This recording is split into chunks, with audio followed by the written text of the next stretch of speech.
Today I'll be reviewing a movie so intense, so gruesome, so bloody, that it will make you forget you're sitting in a sticky theater surrounded by a bunch of mouth breathers who can't seem to grasp the concept of personal hygiene. So grab your boomstick and get ready for Evil Dead Rise, the only movie where the dead rise faster than Chris Brown's hand when Rihanna gets snippy. He's out of line, but he's right.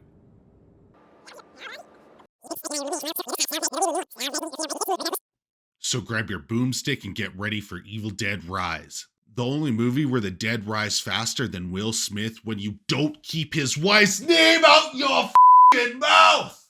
Oh, wow! But first, remember to subscribe, hit the like button, leave a comment, and if you want to support the channel, become a channel member. More details on that later. If you're a fan of the original Evil Dead trilogy, you might be wondering whether this new movie connects to the beloved story of Ash, played by the legendary Bruce Campbell. Hail to the king, baby. The short answer is, it has nothing to do with Ash or his experiences battling the demonic forces unleashed from the Necronomicon. So don't go into this movie expecting it to be related to the original Evil Dead. Some fans might be disappointed to hear that Bruce Campbell's Ash won't be making an appearance, but it's important to remember that Evil Dead Rise isn't trying to be a continuation of the original story. This movie is carving its own path. Evil Dead Rise follows two sisters, played by Lily Sullivan and Alyssa Sutherland, as they try to survive a demonic onslaught in a building that's seen better days and save their family from becoming possessed. But of course, one of the sisters gets possessed, and it becomes the story as old as time, trying to avoid getting scalped by your psychotic sibling. Basically, all hell breaks loose after an earthquake unseals a hidden room in the apartment complex, and Morgan Davies, who plays Danny, discovers an original Dungeons & Dragons Dungeon Master Guide and some old Black Sabbath records.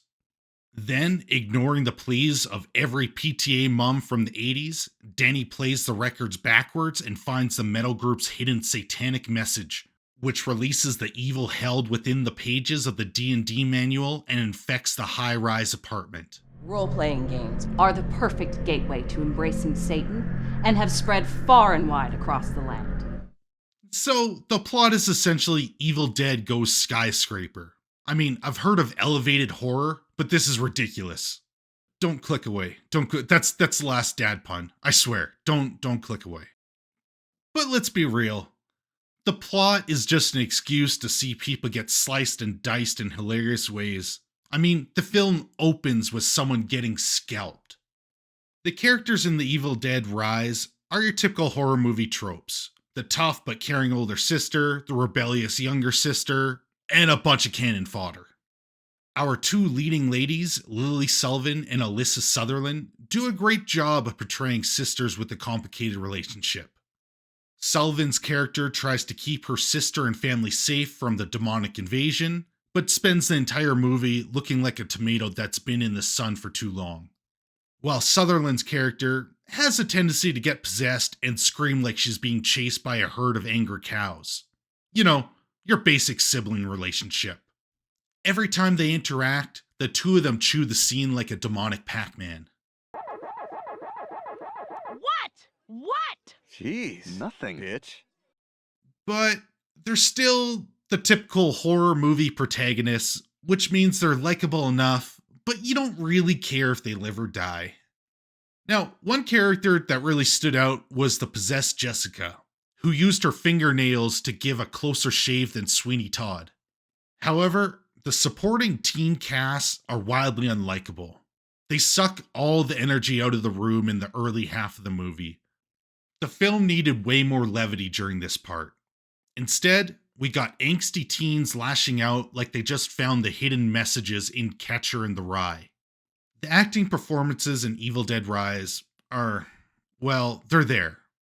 Morgan Davies, Gabriel Eccles, and Nell Fisher deliver kind of memorable performances as the possessed friends, with just the right amount of demonic glee.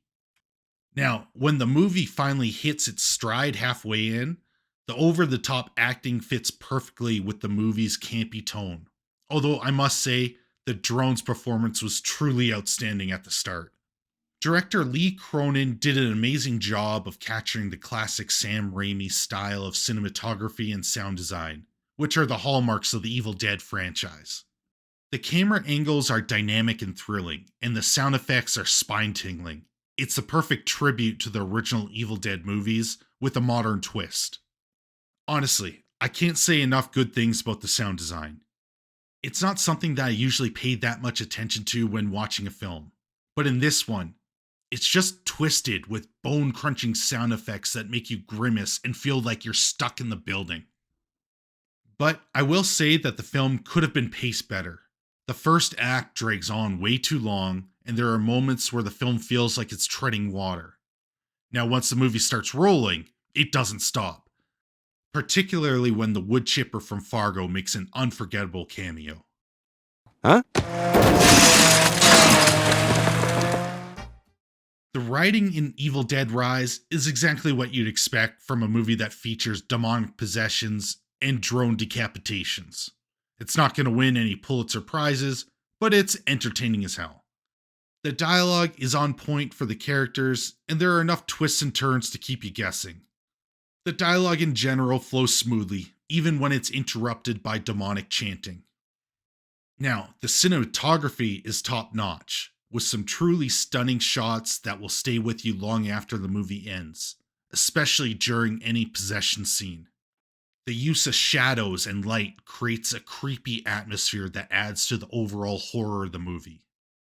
And in this one, the blood flows like a river, with guts just spilling out and demons looking like they're pulled straight from a nightmare. But what really impressed me were the practical effects. No CGI here, folks. Just good old-fashioned prosthetics and makeup, and they look fantastic. One of the most memorable parts of the movie is in the third act, where this ungodly abomination shows up. They're grotesque creatures made out of all the remaining body parts from the other Deadites, meaning it has multiple arms and heads. The design of this monstrosity is so shocking, its image is burned into my memory. Kinda like seeing your grandma twerking for tips at a family reunion. Overall, Evil Dead Rise is a bloody good time. It's a great addition to the Evil Dead franchise, and it's refreshing to see a horror movie that's not afraid to embrace its campy side. It's a horror movie that knows exactly what it wants to be, and a return to the creepier origins of the original movie. In a world where horror movies can sometimes take themselves too seriously, Evil Dead Rise raises hell to new heights. It's a movie that embraces the absurd and the ridiculous, and it's all the better for it. And if you're ever in a situation where you need to defend yourself against a possessed family member, just remember, always have a drone on hand. Well, that's it for my review of Evil Dead Rise. If you're a fan of the franchise, you're probably going to love it, and if not, you might just become one after watching this edition. Hail to the king, baby. Make sure you smash the like button, leave a comment, and share the link on social media. It helps let YouTube know my video is worth watching and will send out notifications. It really helps the channel. Now, if you like what I do and want to support my channel, consider becoming a channel member. You'll gain access to exclusive content like member live streams and have your name listed at the end of my videos. Young people from all over the globe are joining up to fight for the future. I'm doing my part. I appreciate every single one of my supporters, way more than you know. They're doing their part. Are you